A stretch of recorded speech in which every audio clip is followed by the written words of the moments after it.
As our regulars know, the practice is during the break to distribute our American Catholic Studies newsletter. So I'm seeing this physically for the first time, and I want to congratulate Philip Byers, who has been essentially the editor of this, although it's a massive team project. Shane, of course, is at the helm of it. And we've just got some wonderful essays in here, a book review of Alyssa Maldonado Estrada's Lifeblood at the Parish, a wonderful lead essay on slavery and its legacies in U.S. Catholicism by Kelly Schmidt, and of course, everybody's favorite recent publications, so enjoy. And then it also is our habit to announce the next seminar in American religion at the break. So we're delighted to have next October, Philip Jenkins, Climate Catastrophe and Faith, How Changes in Climate Drive Religious Upheaval, with commentators Celia Dean Drummond, formerly of Notre Dame, now at University of Oxford, and Peter Tucson from IUPUI, who's a regular member of the seminar. So we're very, very excited about that, anticipating that, so mark your calendars now. And I know I said this last fall, but we are anticipating a return to normal for the next seminar in American religion, with a Friday night dinner and all of that stuff. But we've learned not to make any promises in the last 2 years. So for now, before moving on, we've got a wonderful comments and many questions on the table. So I'd like now to just open the floor, and Shane has the microphone. The microphone will come to you if you have a question. So please.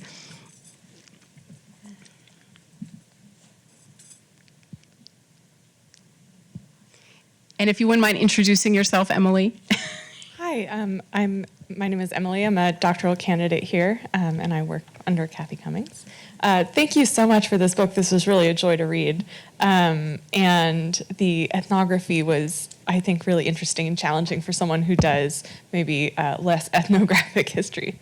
But I had a question about your chapter in The Belly of the Beast. I found that one really just the most interesting chapter.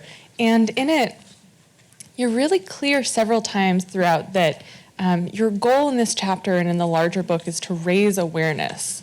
And you use that phrase a couple times, and I just found that really interesting. You say that you want to raise awareness of the people who are producing the food that feeds us, and you're encouraging us to think about the people and the labor that goes into our food. And yet, as I kept reading that phrase, raising awareness, I just kept thinking like breast cancer, raising awareness for something, right? That there's the idea that first our awareness is raised, and then we do something about it. And I know you just mentioned that you don't want us to feel shame. You just said that you don't want us to feel shame, but you do want us to understand our complicity as we are, enjoying our bacon or whatever. But I'm hoping you could talk a little bit about why our awareness should be raised, and what you're hoping this raised awareness will do for us as individuals or as scholars, as activists, or just as maybe more enlightened meat consumers. Thank you so much. That's a great, Emily, that's a great question. Thanks. Yeah, that's a really important question. Because I didn't want folks to feel shame if they were carnivores, reading the book. I think when I use that phrase several times, you're right, I do. I think it's one thing, it's become sort of catchy for us to say, I understand my privilege. It's almost become like this rote thing, especially those of us who have white privilege, But I think that I think wanted my white readers, if I could really think about the intention there, to really sit with the descriptions, the olfactory, the visual, the blood, the smell, the violence, and to raise awareness of maybe sometimes when we say we're privileged, I think sometimes it does become a rote thing. And to really kind of step back, and when we think about our privilege, especially our white privilege, that there's more of a mindfulness when we say, yeah, I'm privileged, we're like, wow, yeah. And I even, when I'm thinking about, I can use an example. So I've been doing a lot of administrative work at my university, University of Iowa. So I'm chairing 2 large departments, which has been kind of a crazy year. And I work with a lot of instructional track faculty in the rhetoric department. So it's a faculty of about 50. And there is inequity, right, at the institution. But one of the things that I've been really trying to get across to my colleagues is, they have particular choices, and there's a whiteness there that's informing their ability to have choices that a lot of these folks in the book don't, right? This is really the best paying job that they're able to find. It's dangerous, it's dirty.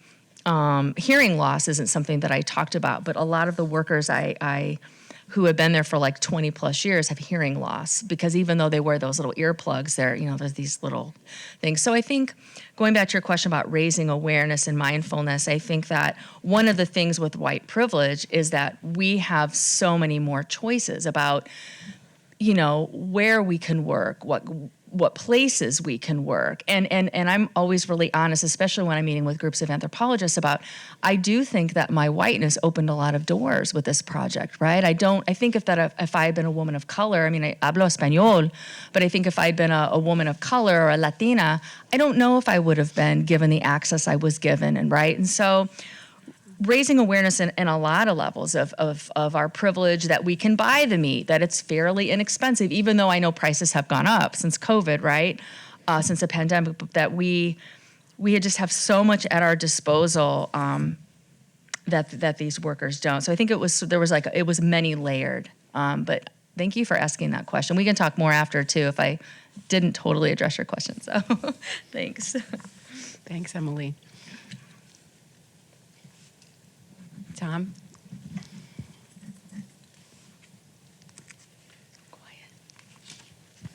Hi, Tom Kasselman from the University of Notre Dame. I want to start with the chaplains because I found them very interesting, and it was not surprising at all, really, that they came out of a military chaplaincy background.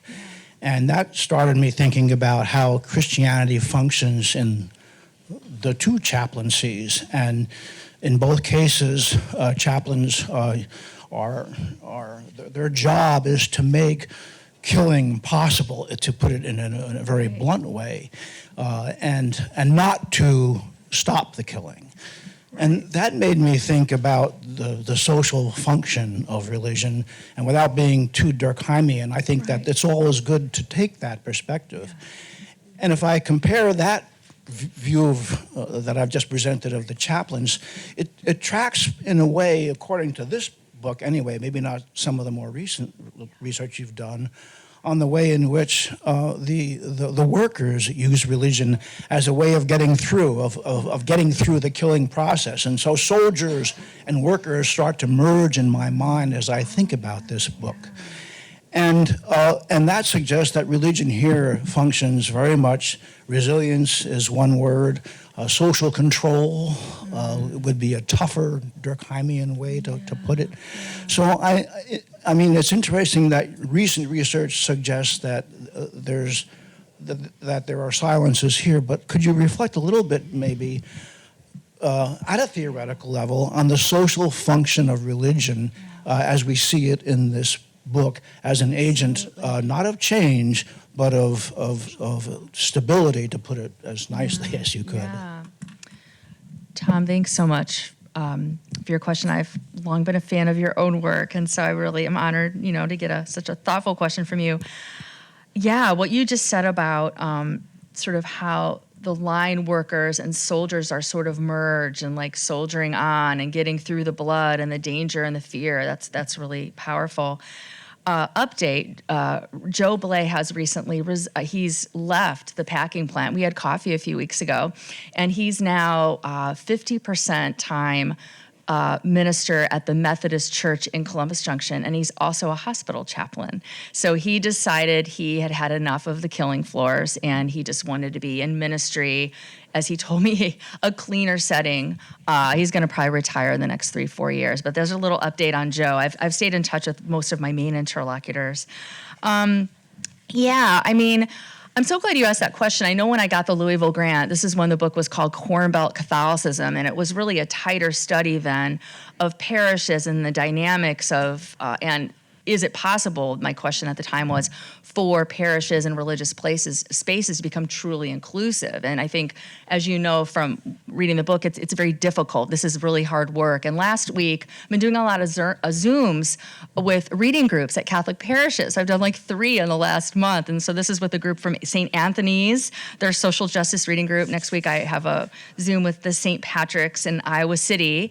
And so it's been really heartening that a lot of Catholics are reading it and are really thinking about the social function of religion and how can religion be a force of good in packing plants. And I've thought a lot about this. Reverend Joe Blair, I think he got to the point where he felt complicit, and that's why he left. He said, I believe that I did a lot of good for the workers. He's multilingual. He said, I was there for them. I was present. I accompanied them. He used all that theological language. But at a certain point, he just said, I just couldn't do it anymore. And I think that when we talk about religion and the social function of religion, collective consciousness, I'm thinking Durkheim here, right? I mean, I do delve into what I call, the lexicon of faith that's coming from the top, right? From the CEOs, CFOs, like faith, family, you're not workers, you're our family, from both of the plants. There's definitely a danger to that. And I do, while I didn't want to demonize the plant, I do think that maybe I shied away from a really strong critique at times, but I think I'm feeling a little more emboldened now, especially now we've seen the effects of COVID and the ravages on the health of these workers. And so I think my post-Meatpacking America work is a little bit bolder on what I'm saying about the CEOs and CFOs. So I think the lexicon of faith and family values that they're using is dangerous, actually. And I think it can be used like a bludgeon, to sort of like cut away at any attempts, going back to Dan, your earlier question and concern, at any attempt, say, at unionization, right, of workers organized, because it's like, well, we care about you. See how we care about you? I should have brought props, but these plants, they give away like baby blankets and little squishy toys. I was given a whole bag full to take back to my kids, who were like, what are you giving me? They were like little squishy toys of hogs and cattle and like baby blankets. And so we can kind of go back to like settler colonialism, right? And sort of gifting and like trinkets, like being given, like to basically, don't complain, look what we're doing for you at the end of every month.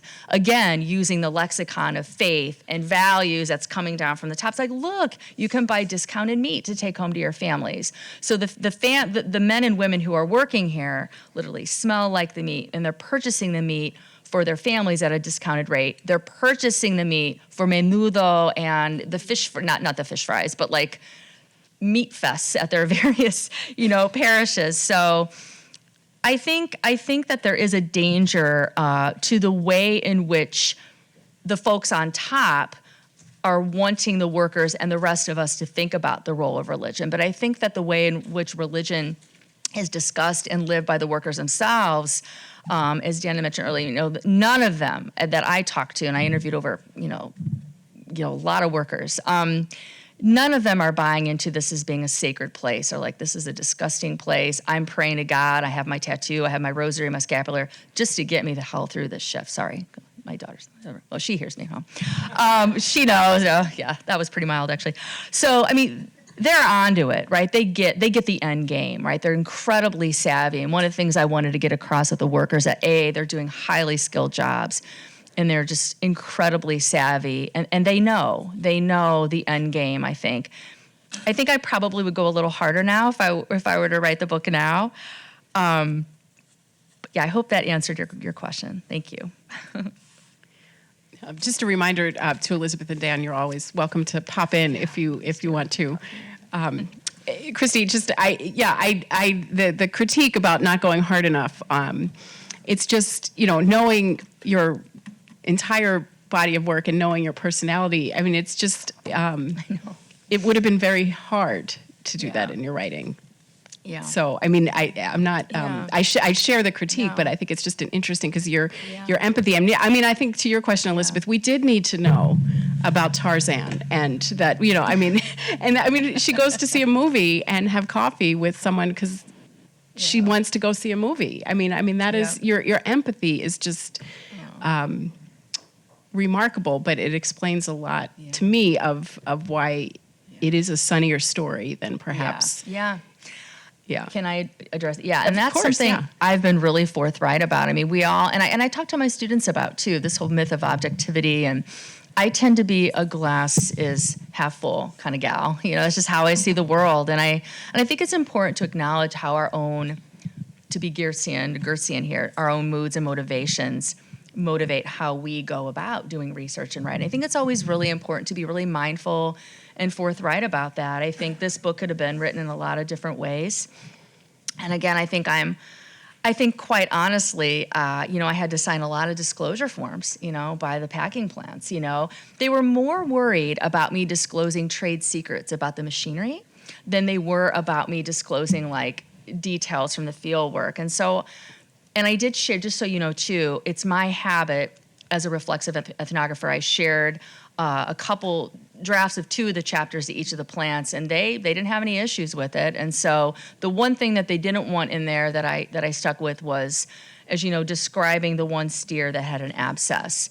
And I thought it was important because I was impressed with how they cleaned it up. And if folks, eat, Iowa premium beef, you might want to know that, like a disease-ridden cow was gotten rid of and incinerated. It wasn't like processed and put on your table, But yeah, I think you're bringing up a great point. I think it's really important for us to be open about and honest about our own dispositions, but also thinking about maybe where I could have been a little harder too. But yeah. Did you want to jump in? Questions? So I'll just say I kind of was registering a little bit of my own, I guess, appetite for like a critical turn. And as I say, I mean, there are going to be reviews and, more fora where, all these things could be brought to the fore. But for me, it wasn't so much I felt like the author was holding back or being sort of not being as bold, but it was a question of audience for me and understanding that perhaps I am really not the target audience, that you want a wide readership. And there's this the importance of crafting a voice that is going to be accessible. And, I think these reading groups that you're talking about, what can be so generative about them is that, folks reading the book can arrive at their own criticism of the practices that you talk about. And unfortunately, so often when we want to be bold, it kind of, and this is a very gendered thing too, it can come across as shrill. And so there's a real danger, I think, in almost, being too on point. So like leaving that room for the reader to come to their conclusions, I think was important. So it kind of receded in my mind as a frustration, and I kind of started to process this as just a strategy rhetorically for you to, let the person who has the book in their hands, come up with, what their own criticism would be. Please. Kristy, thank you so much for producing and sharing so much This in is this Rose book. Luminiello, Oh, sorry. a postdoc from the Cushman Center. Sorry, Kathy. It's okay. Thanks. Thank you also to Professor Graff and Dr. Pérez for such really engaged and interesting commentaries. I have 2 questions, if that's fine. The first one is about how you open chapter 4 with Laudatio Si, and this kind of longer Christian tradition of ora et labora, and then the more modern Catholic tradition of this integral matrix that you talk about between humanity, faith, and work, and why you chose Laudatio Si, as well as if any of these longer traditions and that longue durée kind of view ever popped up in your interviews. The second question I had was related to Dr. Pérez's comments about the complexity of the Latino community. And I was just wondering if you did ever see or could comment on kind of other hierarchies that do take place, whether that's in the parish, in the workplace, between maybe similar lingual groups, or however else you want to categorize these similarities. Thank you. Rose, thank you so much. Yeah, that was intentional. So I'm really glad you. So I, of course, had to open up the book. So what page? We're on page 89. It's fresher in our memories than it is in Yeah, yours. I know. I had to like kind of refresh the other night. I'm like, oh my gosh, because I'm, and that's a sad thing. I just want to say, when a book comes out, enjoy it, y'all, because like already I'm like, okay, then some people though are like, what's the next project? I'm like, okay, this is it, I think. So it's like so initial, but yeah, enjoy it and let it simmer, and yes, I think that my citing this very, line from Laudato Si was very intentional, because I think that, again, I think this is where my own personal dispositions and my own lived experience of being raised where work was really valued and you had a job, not a career, and that there's like this dignity in work, right? Dignity in my own family with working in the steel mills or peddling fruit, and later on teachers, those in my family who went on to become educated, were mostly K through 12 teachers. And so I think one of the things that I kept thinking about is the dignity of everyday work and everyday life for these folks. And these are individuals who have experienced the most traumatic existences. One of the things, thinking about what was left out,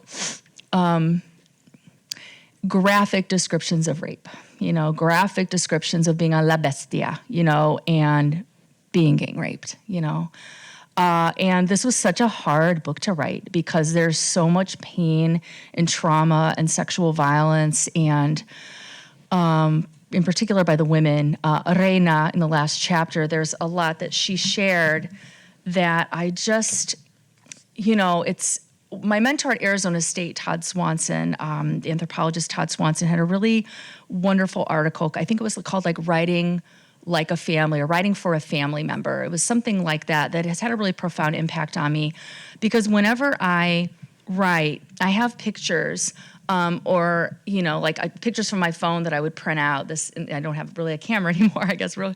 And I'll tape them where I'm writing, and I see Reina and Rosa and a lot of the interlocutors I work with. And I think one of the things that I really want to get across is just the dignity of these humans who have been abused by the immigration system, by whites in their parish who look askance at them when they come downstairs. I have that little side where I was talking with the white ladies, and when they saw me code switch over to Spanish, they were like, what the heck? I mean, they just looked, I got the stink eye, but they were telling her, my friend, that she didn't belong. And so the sort of what we call microaggressions as well as macroaggressions that these individuals, my interlocutors, go through on a daily basis, where they just become used to it.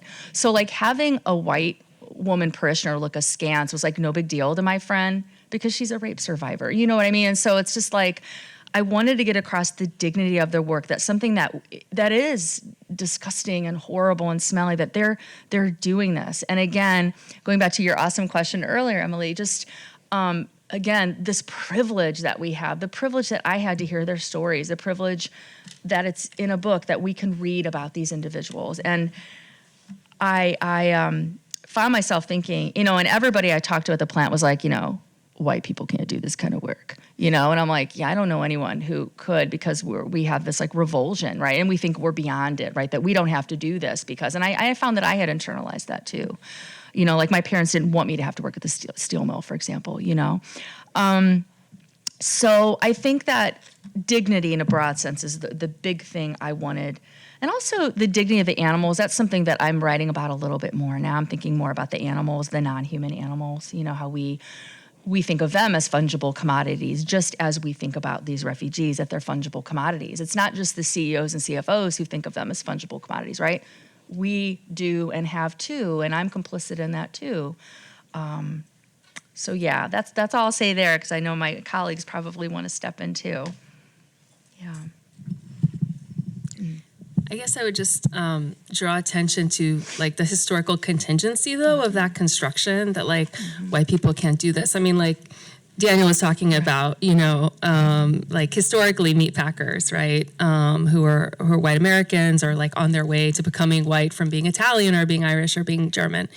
And also even in the communities I work with, when I say it's an Afro-diasporic religion of Lukumi, it might, lead people to believe that these are Black folks, Afro-Latinos only, but there are a lot of white practitioners, in some ways the face of Santeria, and somewhere like, Miami, even Los Angeles is like of like a white Latino.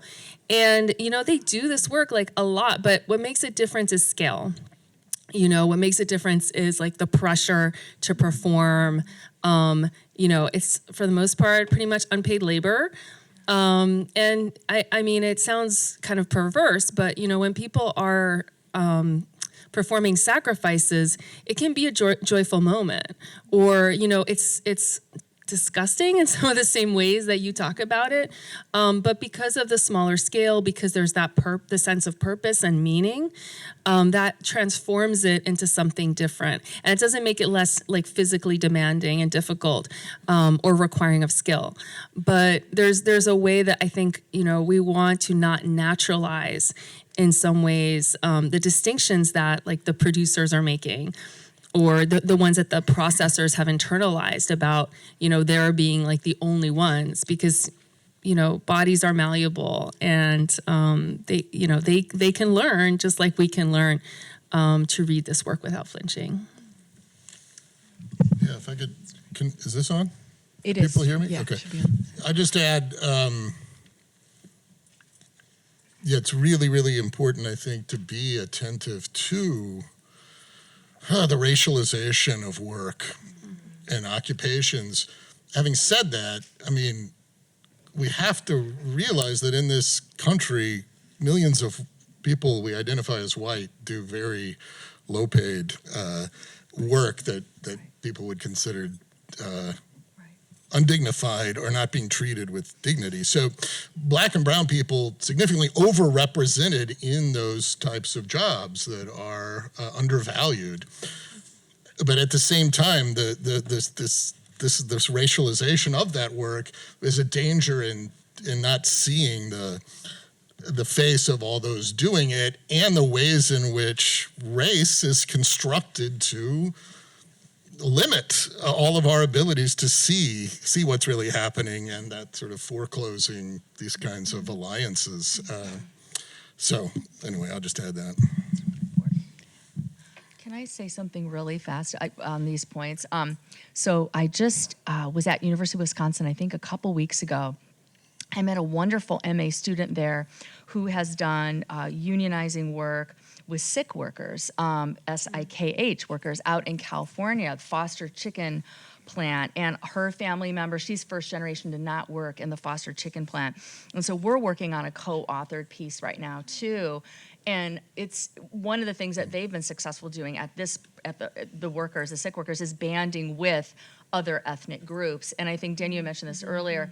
There's been a sustained effort on the part of the bosses, right, the CEOs, to have groups not coalesce, right? And we see this with the Tyson plant. Burmese and Latino workers are starting to come together in ways that they haven't because of the intentions, to force a wedge between them. And so I think that's one of the things we're starting to see more of that I find really heartening. So yeah. Thank you. Jacqueline? Hi, I'm Jacqueline Romero. I'm a postdoc here at the Cushwa Center.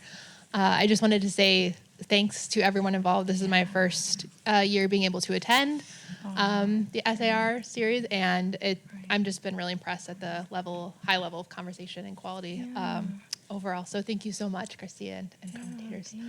Thanks.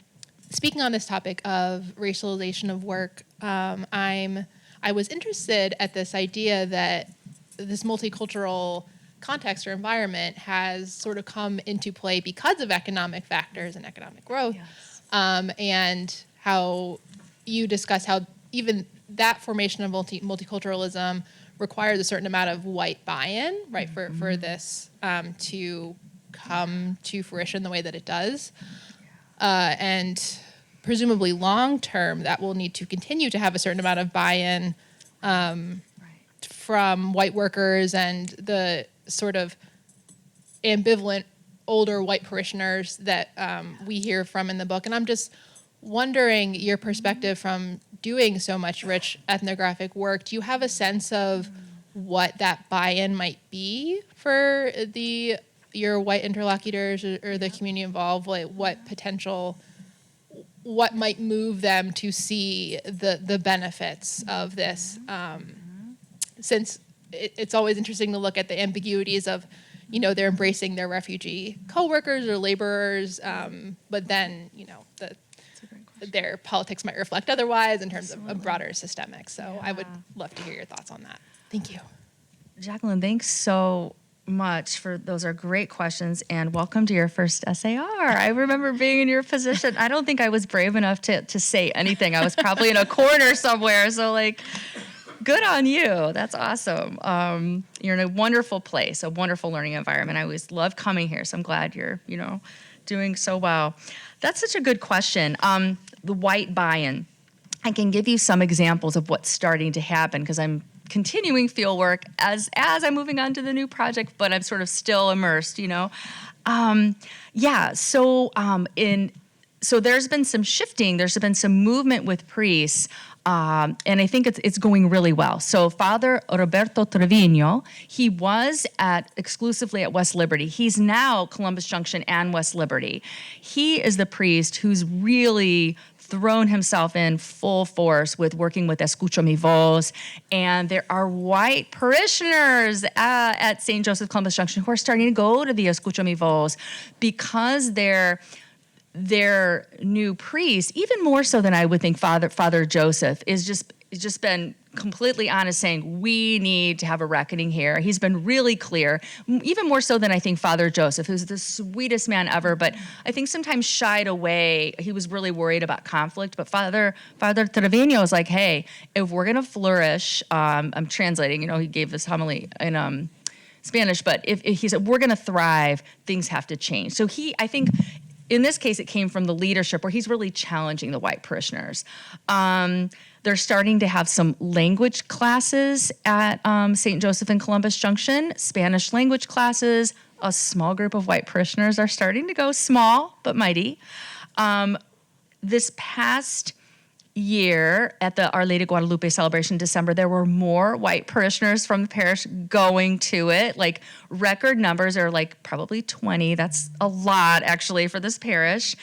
And in talking with parishioners, again, Columbus Junction, because it was one of my main sites, I think that one of the points of connection so there have been more younger white families joining the Columbus, which I think has been also really pivotal.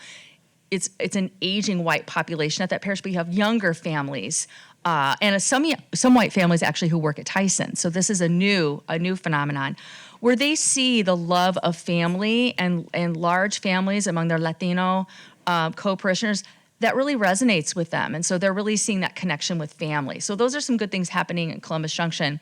The St. Anthony's group I just had the Zoom with. Now, they weren't part of my field site, but one of the things that they're doing too is they are holding language classes. And I personally think that this is a really key thing. I think language and the lack of knowledge of Spanish has been such a barrier in these parishes, And so Father Joseph, who used to be at Columbus Junction, Father Joseph Sia, is one of my main, I would say really an ethnographic partner. He really became like a partner in ethnography. He's become a dear friend. He's now at St. Pat's in Iowa City, a growing number of Latino parishioners. He's starting to do more work of social justice and also offering Spanish classes. And in Iowa City, that's going very well because you have a lot of university professors, you have a lot of professionals who pride themselves on wanting to become at least multilingual and doing the Babbel and the things on their apps, So I think that in the places, and in Washington too, I talked to Father Bernie maybe about a month ago. I think in the places where we're seeing white buy-in, there's more of a willingness to learn Spanish and prayers in Spanish. I think that is what the St. Anthony's group told me. They're we're focusing on 3 prayers, but we've seen a real difference, in the language of prayer and being able to pray in Spanish. And so little steps, baby steps. And I think that the language is a critical move toward white buy-in, that wanting to learn Spanish? Yeah, it's a great question. Great question. Hi, I'm Jean Petit, Hope College. I really did enjoy the book. I particularly interested in immigration history, and your point about language is one I've been thinking about. I was struck by the scene where you're in the Parish St. Joseph's, I believe, you start speaking Spanish, and the white parishioners are kind of like thrown off by that. And thinking about that first chapter, I found really interesting how you kind of linked the immigration story, ancestors of the white Iowans, and and their sort of sense of their own stories, their own family history, deeply rooted in Iowa. And it did make me think what Elizabeth said about settler colonialism, that they sort the homemaking, right? They made this. Their people made this, and not thinking about the dispossession of lands that made that possible. But it made me wonder about their own sense of their ancestors as immigrants. When they talked about their own upbringing and stuff, they remember anti-Catholicism and their pride in their family.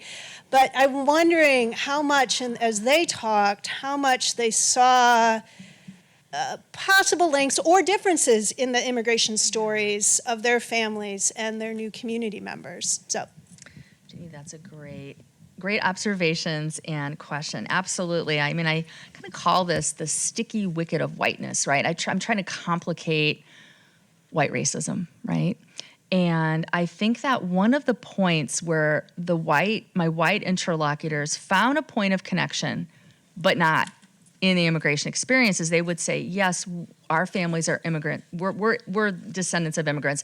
And, Ireland, like the Irish, there's a whole township that's like Little Ireland, even there's a wine that's called Lace Curtain, which is very delicious, by the way. But yeah, I think, but there's a break there too. Well, but our ancestors came over legally. There was that sort of like imagined de jure and de facto difference, right? When in reality, not all of them really did go through Elsa. And it was, immigration history is incredibly complicated. And that was the point where it was hard, right? Because I'm like, how do I do a deep dive into immigration history and explain? So a lot of it's in the endnotes, right? But just how much more difficult it is, and how, like I call it the capriciousness of the U.S. immigration historical policies, right? Like, whites have mostly always been welcomed, right? And I hear this from my own Lebanese side. A lot of my I'm not sure if all of them actually did go through Ellis Island. I'm not so sure. But I even hear it from my own relatives, like, well, Kristy, you're overly positive because our people came over the right way, and I heard that the right way. I put that in quotes. I heard that from my white interlocutors, some of whom had Trump signs in their yard. Not all of them, though. Some of them did not. And so there's this sticky wicket, right? They're appreciative of their renewed, reinvigorated downtown. They go to the restaurants. They love the food. They love that their parish is overflowing now. But are they always willing to go to the Spanish-speaking mass? And so there's appreciation, but also it's so complicated, but still lingering racism, right? And still wishing for, there's a lot of nostalgia. There's a wishing for the time in which things were white, in which things were clean in a certain way. Like I've heard stories, well, those restaurants aren't always the cleanest. And so, like, it's a very tinged, vexed understanding, right? But also really appreciating their Latino neighbors who have a beautiful little shrine to Our Lady of Guadalupe in the front yard with roses and lights that twinkle year round. Like, they love that. They love the devotion to Our Lady. And so it's sticky, it's messy, and I just wanted to show how messy it is. And I mostly just wanted to get the reader to say, okay, this is what I would call a cold take. It's not a journalistic hot take where it's like, look at all these Trumpy racist people. Racism, yes, but I wanted to try to complicate these white folks more. Like Corinne Hargraffen. God love her. She's almost 100 now. I just saw her a few weeks ago at the St. Patrick's Day parade. She's still riding around in the car. Doesn't see very well anymore, but she's out there, And Corinne's just a lovely woman, but she struggles. She struggles with the way her parish was, what it is now. she's deeply human. And so if anything, I just wanted to deeply humanize these folks. And as my colleague here so graciously said, I wanted to let the reader come up to their own conclusions. One of the things that I think about a lot is when the version of El Barrio came out, and I was at the SSSR, Triple SR, conference. R. Stephen Warner, who maybe some of you know him, he's emeritus now, sociologist, just a great human, great scholar. One of the things he said to me was, I really like how you didn't tell your readers what to think. And that's really stuck with me because he's like, that's kind of rare. I'm like, okay. So that's one of the things that stuck with me, though. I mean, I try to take a stand, but I also trust my reader to come up with their own understanding of these humans, as flawed as they are, right? And really to empower the reader. So, but that's a great question. Thank you. That was a long answer, sorry. So, very long. But. John McGreevy has a question. Right? You did. No, I didn't. Oh, you were. I thought you were just. Well, I have a question inspired by you. Then, while you think of one, talking about Corinne. So I was so struck by the parish closings and the trauma of that, because as a historian of Catholicism, right, I hear parish closings and I think the urban Northeast and John Seitz's book and parish and so that was really interesting to me, and I wondered if you could talk about just regional biases in the field in the historiography of American Catholicism. Mm-hmm. And then also just, why all these parishes are closing and, the Diocese of Davenport and clerical sexual abuse settlements and how that surfaced. We just had a big symposium on clergy sex abuse, the end of a project, and, some very graphic language was used. And we got comments about that, most of them positive, most of them saying, thank you. Because when we just say abuse, that's different than using the graphic sexual language. So when you were talking about sexual violence, I had a question about parish closings, and then, but they're connected. So could you just comment on both of those things? That's such a rich question. And I want to thank John. Sorry, I thought you waved to me, John. No, but I think this is a great segue, because your Parish Boundaries, it's one of my all-time favorite books, but in Catholic Studies, but also I love the way you humanize the white actors and you humanize their racism, and you're like, this is complicated, it's messy, and it really was an inspiration for me to understand these white, lower middle class, working class whites, and so, I think I wanted to push back against a lot of tropes in this book. And I think one of the things, and I was raised in Gary, Indiana, an urban, Rust Belt, in the shadow of the steel mill. And so it struck me when I was doing this field work, literally, I arrived at University of Iowa the fall of 2012 for this endowed chair, and I'm like, okay, I really need to do something in honor of the lay Catholics who are funding this position. And so I just literally started driving around like I do, and just like talking to people, going to coffee shops, and I knew there was a story. I saw the packing plans, but I hadn't registered yet.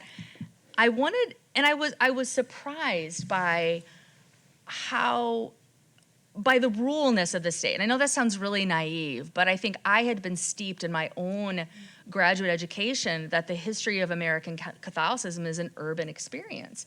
And one of my mentors at Indiana University was Mary Jo Weaver, and I know she did do some work on German rural Catholics, but that was kind of a rare thing. And so being in Iowa and driving around and then moving into the field work, I was like, wow, there's a really important story about rural parishes and closures and parish consolidation. So no longer is it parish of St. Mary and Matthias, like it's St. Mary and Matthias. They're just literally put together under one roof. This is very, very common, and in part because of the Diocese of Davenport, the sex abuse scandal, and in part the budget deficit and bankruptcy, I think that the diocese did declare. In part, I think these closures are because of that, but also the white Catholic population is dying out, and so and that's something that we were talking about this at dinner last night. That's something, again, what do you leave in? What do you include? What don't you include?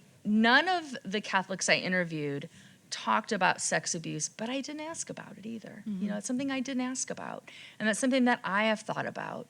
Maybe I was Maybe it didn't register. Maybe it's something I wasn't comfortable asking.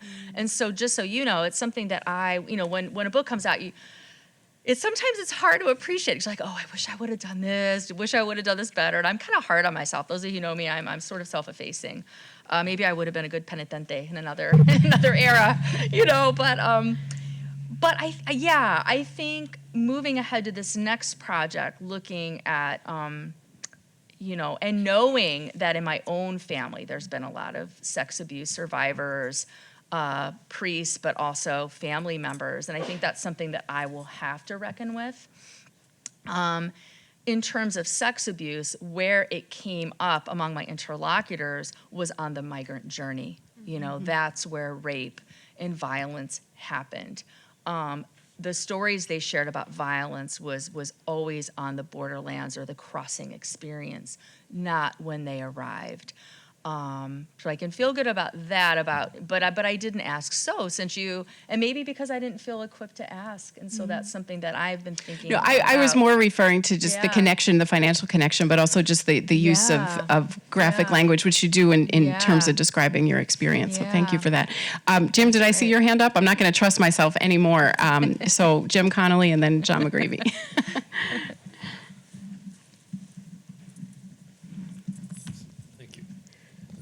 Jim Connolly, retired, formerly at the University of Portland. I'm just wondering, as I looked at your footnotes, it occurred to me that most of the research was done before the pandemic. All of it. Yeah. And I'm just wondering, first question, whether the coping with COVID-19 has changed anything in the story that you lay out. Yeah. And the second tangential question is, somewhere I noticed the remark that the IBP plant had been bought out by a Kansas City firm. Yes. Have they continued the same attitude toward their workers that the old plant did? Yeah, Jim, that's a great question. Yes, all the field work was done. The book was turned in. I actually had to go back in and add the COVID part because it's like, oh my gosh, because it was like happening as the book was sort of in press, and I was able to get it back to add. I think that indeed, I would probably go a little bit harder now because now we know how poorly the packing plants responded to the pandemic. So at the Tyson Columbus Junction, for example, they were very slow in implementing PPEs. They had it for the safety on the work line, but they didn't have masks. They would give them like one mask and say you had to reuse it every day. After a 12-hour shift on the line where you can't reuse anything, right? And one of the things that I think a lot about too, so it hit hard in the spring of 2020. Folks died at these plants. There were some managers, as I mentioned earlier, placing bets on who would make it, who wouldn't. There's a lot of, you just Google it, the Waterloo plant, the Perry plant, just horrific things, I don't want to get too political here, but our governor deemed meatpacking plant workers essential workers, as our former POTUS did. Also, there were line speed was sped up because of the supposed emergency that our nation needed wartime meat, effort to step up, right? So line speeds were stepped up. PPEs were inadequate, right?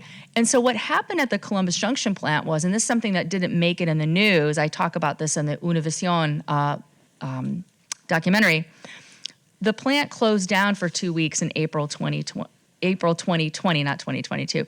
Not because of the altruism of the CEOs, the heads who care about the faith and family, that consider their workers family, but because workers stopped showing up.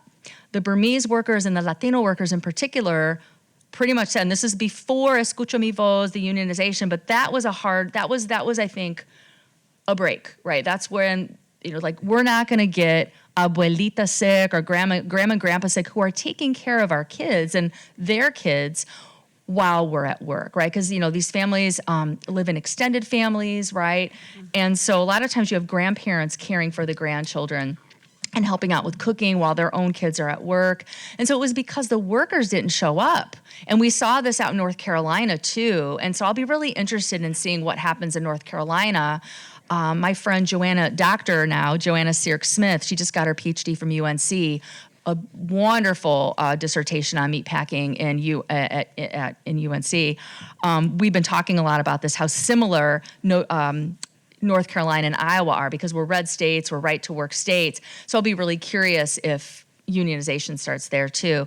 But absolutely, I think if COVID had been more underway, I would have written more about, the failure of these plans to enact, to live out their promises to treat their workers like family. And one of the things I say in the Univision, they asked me to address, if I were addressing the CEO of Tyson, what would I say? And I would say, if you're gonna call your workers family, is this how you would treat your family member? Would you give them one mask to last for a whole week? Would you force them to come in even after they tested positive? Would you, I ask these questions. So again, I think the positive thing, or the silver lining with COVID, from my perspective, is that it's really shown a light on the plight of these workers. They're much more in our public mindset now, and I think I'm optimistic that good things, more good things will continue to happen with unionization and everything. But thanks for that. John. Thanks. Now I've composed a question. I'm not in the habit of cold calling on people no, and demanding a that's all right. question, so but I knew he'd rise to the occasion. And thanks for this book. And I have to say how, often I thought, what thrilling ethnography this really is. That chapter in The Belly of the Beast, and the difficulty of writing that and doing the interviews, it's just extraordinary. And at every moment through the book, I thought this was true. That is, this is a persuasive, compelling account of people's behavior. And I'm sure, not having done it, that's not easy to do or write. So congratulations on that. And the book raised, of course, lots of questions for me, because it's very rich. Here would be one, and it's really just for us to think about together. The panelists can jump in.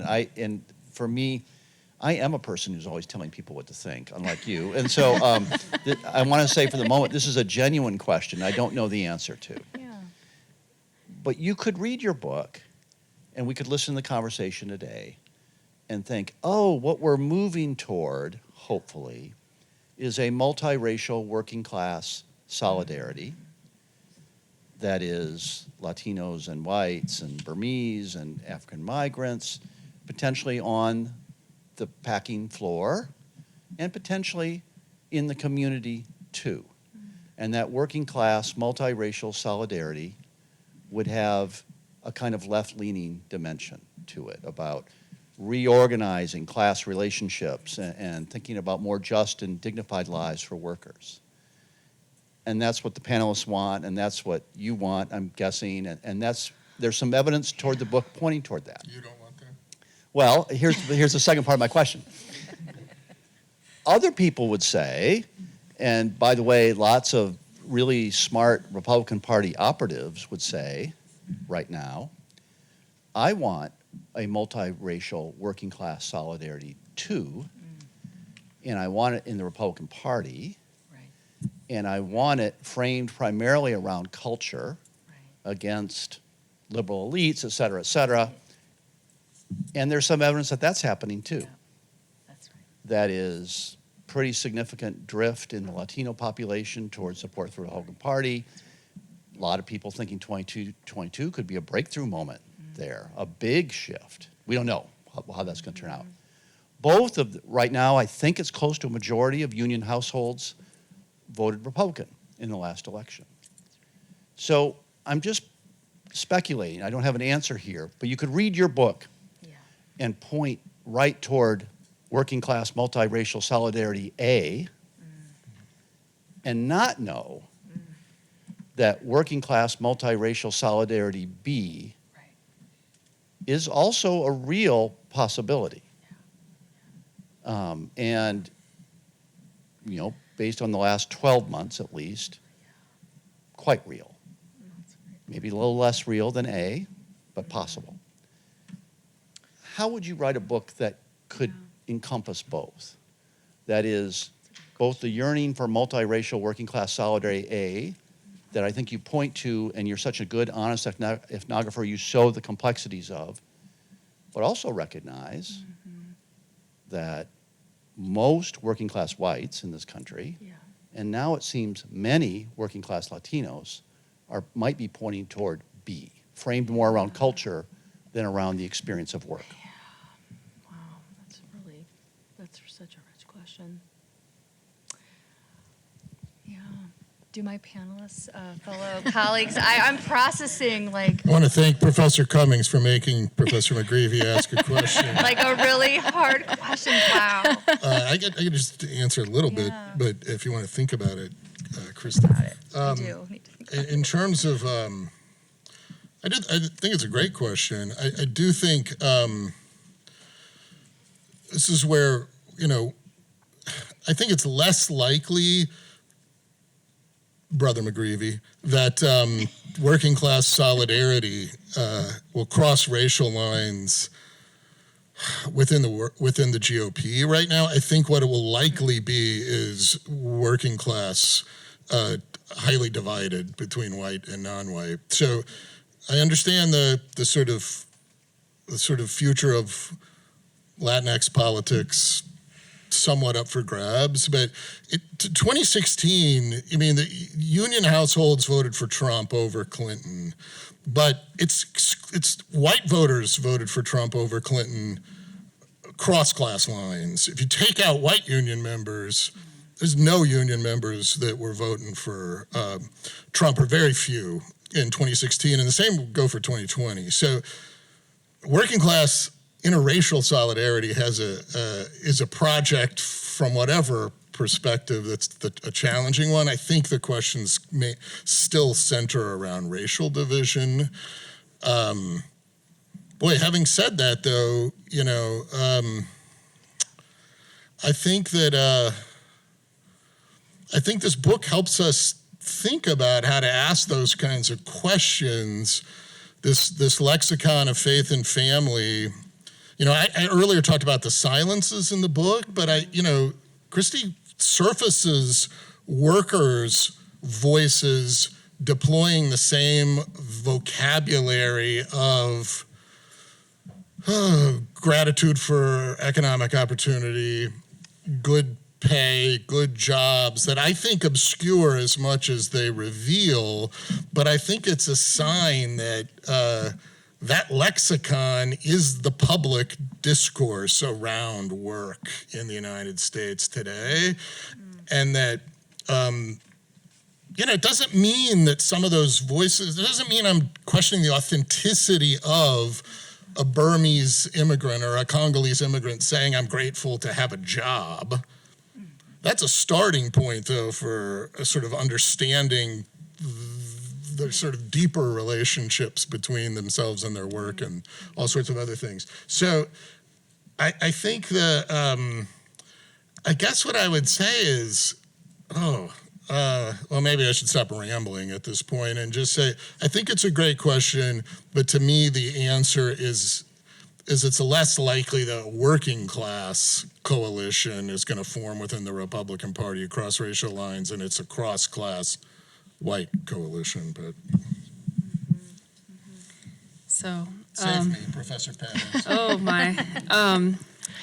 So, to my mind, the solidarity version B is really, the salient possibility, the looming possibility that I regard personally with dread, but I understand that for others that might be a welcome eventuality, perhaps. But I think it has to do with the role of churches in mobilizing, parishioners or members of congregations in a kind of perceived culture war in which traditional values, obviously, are being challenged from without. Staking claims around gender roles, for example. And I think the Democratic Party in particular has really not wanted to recognize the appeal of kind of like becoming white and respectable for Latinos, and the fact that those who make it here are often themselves considered white within their home countries, or they're like in the upper strata. That's why they were able to actually successfully migrate. So, you know, like I come here as a Latina, but, you know, like I have like light skin privilege, and, you know, like my grandfather immigrated from Spain. So there's a certain way that like these Latinos also have settler colonial histories in their own countries, you know, whether that country is Cuba or you know, Guatemala or Mexico, you know. And so I think that the Democratic Party has wanted to see Latinos as a kind of, you know, monolith, and, you know, assume that they have, you know, that they'll vote in their class interests because they are analogous to, you know, people of African descent. Which, you know, if they are not Afro-Latino and they are not racialized as Black, there's nothing natural about their solidarity. You know, it has to be forged. It has to be like continually renewed through, you know, certain kinds of like civic rituals. And so, you know, when we think about these kind of like nested hierarchies, I think we really get at this problem of like outreach, of, you know, whether it's like bringing out the Latino vote, you know, recognizing the aspirations of Latinos, you know, to want something better for themselves, but also often defining themselves against Blackness. And the anti-Blackness of Latinos is like something I will always come back to, because even those who have you know, people of African descent in their families will often use colorist language, will often, you know, be very discriminatory. And so we can't assume that just because Latinos are multiracial, that they are not anti-Black, that they're not, you know, racist. And so it's at our peril that we somehow assume that Latinos are going to vote a certain way, because, you know, they're getting the same onslaught of media that's like ginning up these kind of, you know, culture wars as everybody else is, only it's en español, and not enough people, you know, outside of the Republican Party who are in positions of power, you know, understand the dog whistles, the code words, and the way they're being like very effectively attracted to more reactionary forms of political action. Like I have a lot to add. These were brilliant comments. But I want to pick up on Dr. Pérez's comment about churches as hubs. And I think this is where social justice-oriented priests and Catholics have a real opportunity. And also, Lutherans are really reaching out since the book came out. Methodists, I've been reading groups with Methodists and Lutherans and some Presbyterians now too. So there's a lot of religious groups in Iowa. So the bishop of the largest synod in Iowa reached out recently, who really want to make their places more inclusive. And they want to do what they're calling the work of social justice. And so, again, I'm heartened because on the ground, as an ethnographer, I can just tell you what I'm seeing on the ground now. Folks across Iowa have been in touch since the book came out, and they're saying, what can we do to raise awareness? They're mindful that this like racial utopia is not necessarily, that's not really what they're talking about. They're talking about how can we do a better job? How can we bring people together? And you know, one of the, blanking on her name, the Commonweal review of Meatpacking America, was such a great review, and I'm blanking on the, Was it Molly? yes, yes. Molly her Wilson Riley. brilliant, or Maya Silber. Maya Silber. Yeah, Okay. it was such a great review, and one of the things that she wrote that I just loved, I've been doing research on it since I read a review, which is so great, was just she went back to Upton Sinclair's The Jungle, and at the time, Jurgis, right, sort of like the union was the church, right? And so she was wondering, she just put it out there, so I wonder if the union could ever once become imbued with like sacredness, and if a union can ever become part of the church or like church. And I'm seeing that across Iowa, not just among Catholics, but again, those of you who know my other things I've written, the Corsillo book was all about like ecumenicism, and I'm seeing that across Protestants and Catholics across the state, where they want to host talks about creating a union. They want to do interfaith work.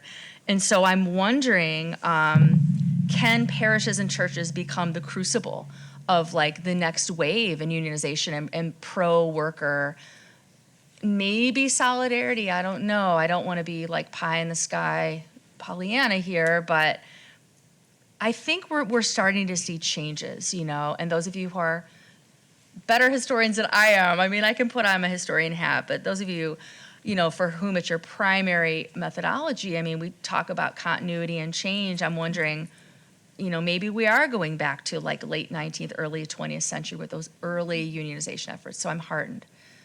But that's a complete answer, but. Can I add one thing?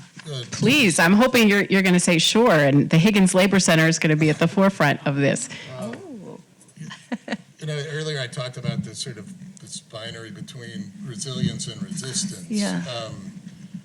And now I want to blur that because I think, maybe this will be helpful to you if you in doing this further research now, Kristy, but it's definitely, resistance needs to build upon resilience, but the resilience that the workers bring is also built upon prior resistance. And that didn't surface in the book, but it sounds to me like these migrants have traditions of solidarity and resistance to oppression and memories of that they are undoubtedly drawing upon. Leon Fink's book on chicken processing workers in I think in North Carolina, the Maya of Morganton, does a really interesting job of showing how these Guatemalan migrants were central to the success of a unionization drive there because they explicitly were drawing upon their own indigenous traditions of resistance in their home country, and that is what fueled and then carried over into solidarity with other workers at the plant. So, unions and labor activism take many forms historically and now. I mean, the Amazon Labor Union at the Staten Island Center you mentioned is an independent union. Right. Maybe this union effort you talked about in Iowa is also this sort of, the existing labor movement in the United States has to learn from and draw upon these migrants' own experiences and need to really figure out how to do that in alliance with them if there's going to be success. I mean, it's next to impossible to organize a labor union in the United States today if an employer is opposed. That's right. It's not just about getting the vote like the Staten Island Amazon workers did yesterday. Yeah. It's also about securing a contract, and fewer than half of recognized under the law labor union efforts that get certified end up in a contract at the end of the first year. Many of them never get a first contract. So it is a big challenge to build a sort of interracial working class solidarity at the workplace in the United States today. But I just wanted to reference that. In my earlier points about resilience versus resistance, that's sort of a false binary, and it's really important that we look at the traditions of resilience and resistance that workers are bringing with them and not think about the labor movement coming to the workers and imposing a sort of outside understanding of how to go about doing it. That's a great point. It is a great point. I- You have a question? Can I jump in really Sure, quick? and then we have a question from Yeah. Valerie and from Gavin. On Dan's last point. That was such a great comment. And in talking with labor organizers across the state, what all of them have said, and they're all white, what they've all said is that the only way this is, but it really shores up your excellent points here, that the only way that this is going to be effective is if it comes from the people. And so one group that I didn't mention earlier was the Catholic worker movement. The Iowa City, they just got their second house, and I've been going there for years with my students, but I was there a few weeks ago at Escucha Mi Voz as one of their so Escucha Mi Voz is in the process of getting nonprofit status, and they're also working with the Chicago-based group Gamaliel. I'm also working at Iowa at university right now, and we're going to host Gamaliel's Next summer, there's going to be about 200. So Gamaliel is a sort of it's a faith-based organization that grows leaders, and they mostly work with Latinos. And then they time it right around the Iowa caucus, so it's intentional timing. And so there's consciousness raising, there's workshops, and so yeah. Again, I'm just really excited because I think folks who have been white men and women who have gotten it over the years, who have been wanting to see broadband unionization in Iowa and have been really frustrated, in part by our governor and our, just the political situation. They've all said it's up to the workers now, and so they attend the meetings that are being held in Catholic parishes, but they've been staying really quiet, and it's been really interesting. A lot of them don't speak Spanish either, and so there's always a translator. But I love your point about building on, resilience, resistance, because you're right, and that's something that I think is such an important component, that these folks are really, again, going back to the dignity, a lot of these folks were involved before they migrated over in pushing back on the state or pushing back in certain ways, and were beaten down on the journey. But that bravery is coming back, and I think that resiliency is there. So I'm really glad you pointed out the nuances there. Thanks. I see, actually, Colin Barr has the microphone, and then we'll go to Valerie and Gavin. Thanks, And Phil. Kathy. Sorry to steal the microphone away. I'm normally based at the University of Aberdeen in Scotland, so I'm a bit of an interloper in a seminar on American religion because I'm primarily interested in Irish religion. But I've been struck listening today to the potential for meatpacking for comparison, because it's an industry that exists everywhere. Yeah. And the workers tend to be drawn from the most marginal, from migrants. Quite near to where I live in Scotland, there's a vast chicken processing plant that had similar issues with COVID. Some of the stories that you were retelling about PPE or nasty bedding could have been ripped from one of the Scottish newspapers. Canada had similar issues in its meatpacking industry.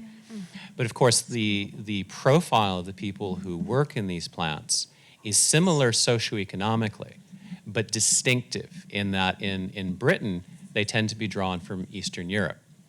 And one of the drivers the polls suggest behind Brexit was a disquiet with legal immigration of undeniably white migrants, but who were Eastern European and culturally distinct. And that caused a great deal of angst, particularly in the old white working class, British working class, which has been galloping towards the Conservative Party electorally, as we saw in 2019.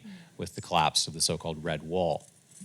I happened to be looking at a poll this morning from France, which says terrifyingly that Marine Le Pen is actually within striking distance of Macron in a prospective second round, which again suggests that cultural right, political left move has resonance. But it's half observation, half question, but thinking about the international potential of the meatpacking industry, and looking at the criteria, you have things like faith and family.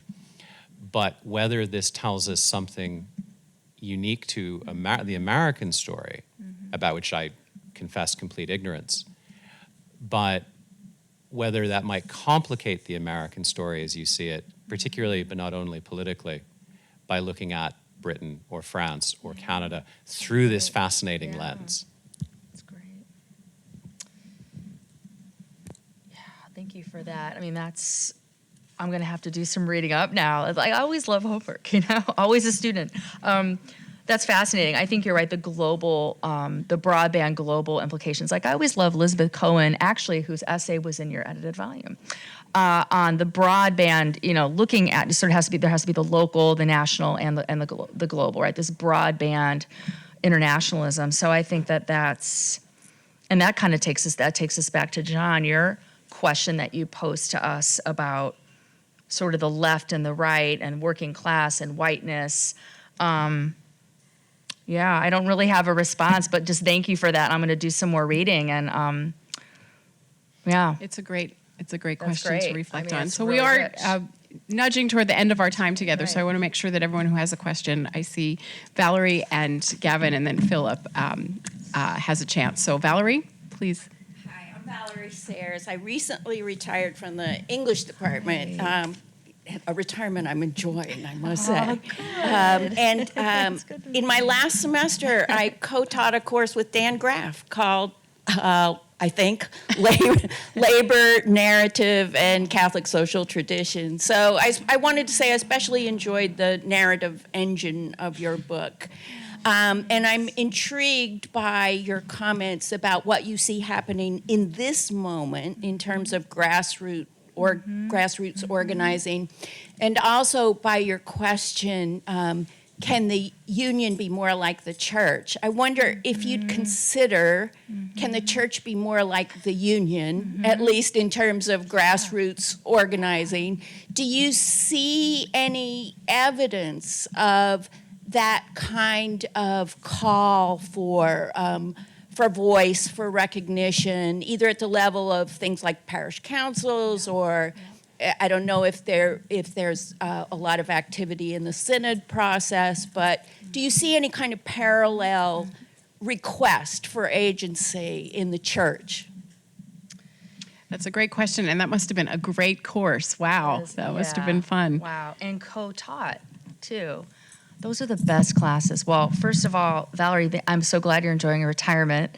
And thank you for coming in your retirement, for your awesome question. I'm really honored. Can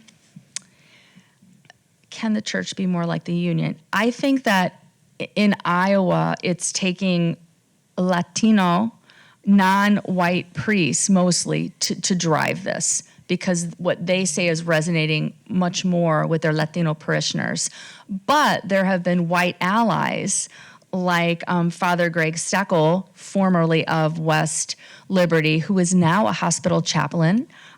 So Father Trevino is in charge of the two parishes. I would say right now, the priest, and he's young, he's Mexicano, Father Roberto Trevino is really driving the conversations, and he's gained the trust of his Latino parishioners, both in Columbus Junction and in West Liberty. So his parishioners in West Liberty work at West Liberty Foods, which is a turkey processing plant. I tried really hard to get access there because I was thinking the number 3 for whatever. I have 3 kids, and I have number 3, there's the Trinity, right? It's an auspicious number, you know? Right, and I thought, well, 3 meatpacking plants, but I didn't get the turkey plant, but almost all of his parishioners work at the West Liberty Foods turkey plant in West Liberty, which is like in the heart of the town, the city. And then his parishioners in Columbus Junction, almost all of them work at Tyson. And so I think if we're going to see change driven from someone in a leadership position, it's from someone who's going to have parishioners who are doing this work. He sees them. He sees their hands and how swollen they are, right? He's seeing the lived experience, right? He's deeply empathetic. He's had parishioners die, in both parishes. And he and Father Joseph Sia now of St. Pat's are working very closely together. They are trusted allies, I would say, of Bishop Zinkula, who is, I would say, a very social justice-oriented bishop who regularly comes to the Catholic Worker House in Iowa City. He's gone to the border, and he has sponsored some refugee families himself. And so I think, as much as I've talked about grassroots, I think that's vital, right? You've got to have the buy-in of the people. I think you also need, in this instance, men of the cloth on the top who are deeply supportive and who literally speak the language of the people. And so those of you who know my work, I've always sort of been a scholar that's looked from the ground up, but increasingly, as I hope it came through in this book even more than the other two, I have a deep respect for clergy, and I see the ways in which they're partnering, like Father Bernie of Washington, Iowa, a white priest who's like just totally down with his people, his Latino parishioners. So I think it takes support at the top and knowledge of Spanish and walking the walk and talking the talk, going down to the border and sponsoring refugees. And I'm not so sure in other states if that's happening. I'm just so locked in on Iowa right now, but I'm not sure if I answered your question completely, but I gave it a shot. Yeah, I was looking down at what I wrote down, but yeah. Great, thank you. Yeah, okay. We could talk more. Gavin. I'm Gavin Moulton, first-year student, PhD in history at Notre Dame. First of all, thank you for lending a voice to a space and to workers whose labor and contributions to society we don't always acknowledge in these Coffert halls. So thank you for giving us the chance for this discussion today. My question is on the role of ritual in moving interracial and cross-cultural connections in community from the small scale to the mass scale. So it seems that Spanish classes and social justice reading groups are a wonderful start, but might have a limited impact, especially for parishioners who do not opt in. And so I'm thinking of in Brooklyn, where the Madonna of Czestochowa, the Black Madonna, has become a shared point of reference for Haitians in the community as well, who identify it with the spirit as Litantor. And so do you see these sorts of connections emerging in Iowa, not just amongst white and Latino parishioners, but perhaps also with Burmese and others? Gavin, it's been so great getting to know you. Gavin, we were at the small dinner last night, and I'm so excited about your dissertation project. Just super excited about your work. That's such an important question. I'm going to have to think about that. And I was going to tell you about a forthcoming book that I think does that very well in Roxbury. Susan, so first I will shout out to my friend and colleague, Susan Bigelow Reynolds, who's at Emory. Her book's coming out through Fordham University Press. And I think the new title is People Get Ready. And then there's a subtitle, but I'm just remember the first part. But Susan's book is a beautiful book about how shared ritual has brought these disparate groups together and how they fought the closure of their parish in Roxbury, Our Lady of Angels. So it's just a beautiful ethnography demonstrating, really giving credence to your question, giving you a great example. So order Susan's book. It's such a beautiful book. That's such a good question. I think that I'm going to have to mull this more. I think Our Lady of Guadalupe in Iowa, as a shared symbol, Our Lady of the Americas, right, as deemed Our Lady of the Americas, hasn't quite caught on, I would say, with white ethnic Catholics. I mean, she's still deeply special to Spanish-speaking Catholics in the state. And while I personally am seeing more non-Latino parishioners going to this shared public ritual, performative ritual, eating the foods, it's a small number. I think it's a growing number. But I wouldn't say that Our Lady of Guadalupe in Iowa has the shared sort of cultural resonance as Our Lady of Czestochowa does in Brooklyn, as you're mentioning. So I'm really glad you brought that up. I think that based on my conversations with the reading groups at the rural parishes who have reached out and want to talk about the book, something that seems to be getting some momentum is having shared prayers for white Catholics to demonstrate that they can say Our Lady, that they can pray the Rosary, that they can do Hail Mary, the Lord's Prayer in Spanish. That's kind of where it's a very early stage in Iowa, because I don't think Our Lady of Guadalupe is thought of as by the white Catholics I've encountered, white ethnic Catholics, as their Virgen. They respect her, but they don't really see a shared cultural glue there. I think right now the momentum is with the ability to say prayers and to be able to recite them and to show your respect. But that's really where we are. It's not nearly where like the parish where Susan's work is demonstrating or in Brooklyn. So I'll have to think about this. So maybe I'll think of more and I can email you about that. But Kristy, you're always so generous in citing the work of other scholars, particularly junior scholars. And I just wanted to say that I met Susan for the first time last week when she came to our Kushwa symposium. And but she is a Notre Dame undergrad. She graduated from here in 2009, which made me feel very old. But anyway, she's lovely. And yeah, we're all excited about her new book. Okay, our last question will be from Can I say something really quick? Of course. Related Yeah. to that? I'm not in the habit of silencing our Speaking of other scholars, I just wanted 2 questions ago about the sort of thinking about this question globally and meatpacking. Wilson Warren, who's a historian at Western Michigan, has a recent book called Meat Makes People Powerful, A Global History of the Modern Era, University of Iowa Press. Yeah. I haven't read the book, but I've read some of a good book. the shorter work he's published drawn from that, so I would recommend that. And then just one thought on Valerie's question about thinking about parallels between the church and the labor movement in the U.S. There's a lot of stories that we tell about post-war affluence and the relationship of the church, Catholic Church, to that affluence, and the relationship of the labor movement to that. Some of those stories are more, I don't know, genuine than others, I think, but I wonder if there's something of interest in tracking these similar narratives about affluence and complacency and integration into American culture that might be useful. So. Sorry, Philip. It's all right. Thank you. Philip Goldner, Goshen College. Thank you, Kristy, for a book that also happens to be fun to teach. There's 4 of my undergraduates with me today who I did not have to bribe to meet at 7:45 and come up here. And a book that's raising, among other things, the questions in class that revolve around empathy and method. And those are things I value out there in an undergraduate classroom. Thank you for raising those two by writing this book. Nobody has given you an on-ramp to talk about the Midwest yet, so maybe it's a good final question. You start the book with an introduction that is at times a little defensive, but always very clear. This is not flyover country. Wherever there's big ag and meat packing, and that happens to be here, there is a cosmopolitan and a pluralistic America, and the Midwest is more than what drive-by journalism after 2016, right? Find the easiest accessible small Midwestern town, find somebody who knows somebody who has a meth addiction, and voila, here's an article, right? The Midwest is more than that.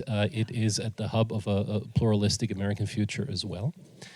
And toward the end of the book, some of that seems to give way to a rural American scene and to the questions revolving around the future of rural America. So I'm wondering, along the lines of your introduction, your preface, what is generative about this place, the Midwest, and where are we at in the study of religion in the Midwest after Kristen Hoganson and after Kristy Nabhan-Warren's Meatpacking America? Philip, that was very generous. And what is your name? Who came? Thank you so much for coming. What an honor. It's always... There are 4 of them, so... Oh, my goodness. Oh, my goodness. Well, thank you so much for coming. That's... Oh, my goodness. Well, I'd love to chat with you after. I'd love to hear if you have more questions. It's great to hear that it's teachable. That's really important to me, so thank you so much. What is generative about rural America?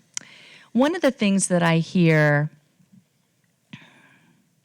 from my white interlocutors as well as my refugee interlocutors is that the open land and the grass and the prairie is very special to them. And, as I end the book with my friend Reina, an update on Reina. She has been reunited with her husband, who crossed back over, and he's working full-time as a roofer, and they have a new baby, and they're doing as well as they can, Her kids are roughly the same age as my kids, roughly, and so one of her sons is in my daughter's science class, so I keep up with them pretty regularly.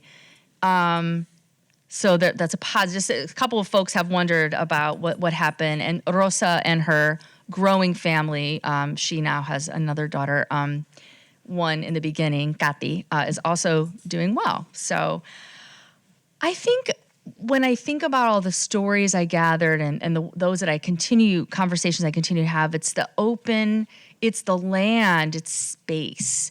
And it reminds some of my interlocutors, like Reina, of the land where she came from. So that connection with the land and how she used to run around and how her kids, before they migrated over, used to run around. And being in a place with a wide, expansive space is what she wanted for her kids. She didn't want them to be in a city. Iowa City is a city, but it's a small city, and you have large yards and a lot of parks. And so a lot of the folks who live, so Iowa City isn't technically rural, but the folks who I've talked to just really value space. And I think because they've been through so much trauma and hardship, just having a space of their own, even if it's in a trailer park with a shared courtyard where their kids can play football, right? What we call soccer. We're the only place that calls it soccer, just saying. I think the land is deeply meaningful. And so too with my white interlocutors, whether they're farmers. I didn't include all of my white interlocutors. I interviewed some hops growers. That was something I was toying with, like writing a small piece on hops growers, because you're seeing more and more refugees working for hops farmers too. So and this is something I didn't include in the book that I can share now. And this kind of goes back to, Dan, one of your questions. When folks leave Tyson, I'm thinking about Tyson, when they've able to save up enough money, some of them buy small businesses, some of them get some land, some of them lease land from farmers. And we're seeing a growing movement, no pun intended, of that in Iowa. Community gardens, there's one in Iowa City that is all refugees who have like several acres that they farm. And so I think the land is really meaningful, literally putting down their roots. I heard from so many parents, I just want my child to be able to run around in the grass and to breathe clean air, And that's something that the white children of the white farmers I interviewed and cattle ranchers said too, why they just remain so deeply rooted in the land. I'm thinking Bob Withnow, eminent sociologist of religion, who's written some books on the Midwest. One of the ones I really like of his is on faith and farming. And so I was thinking about doing that book, but he's already done the book. So, Bob Withnow is, he already has the book out. He's amazing.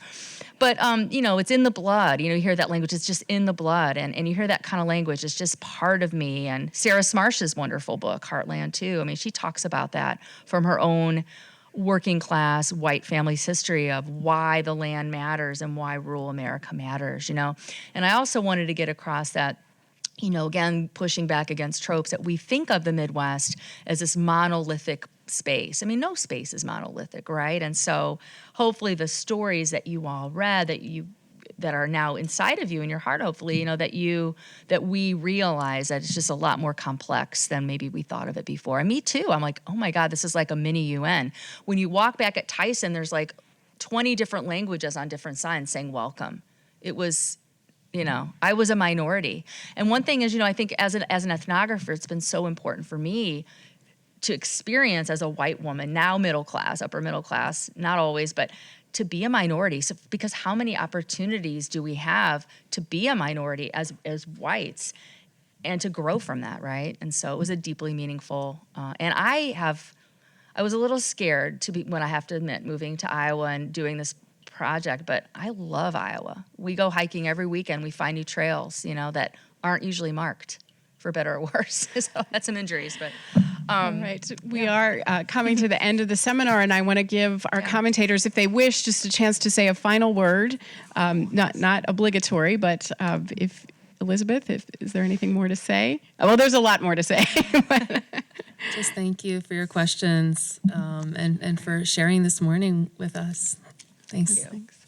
Same. Thank you. Thank you. Well, that was gracias. easy. Yeah, Well, thank I'll you. just say again, thank you. I want to thank again the Cushwa Center staff and postdocs. This is our last event of the semester, although not our last event of the academic year. We have a big conference at the end of June on Catholic Sisters, but for the time being, we're taking a little break from Cushwa activities. And to thank all of you for coming and for being so attentive and for engaging this book. And then finally, of course, thanks to our author, Kristy, for writing the book, for discussing it with us, and for being such a generous and provocative conversation partner. So thank you, Kristy. Thank you. Yeah.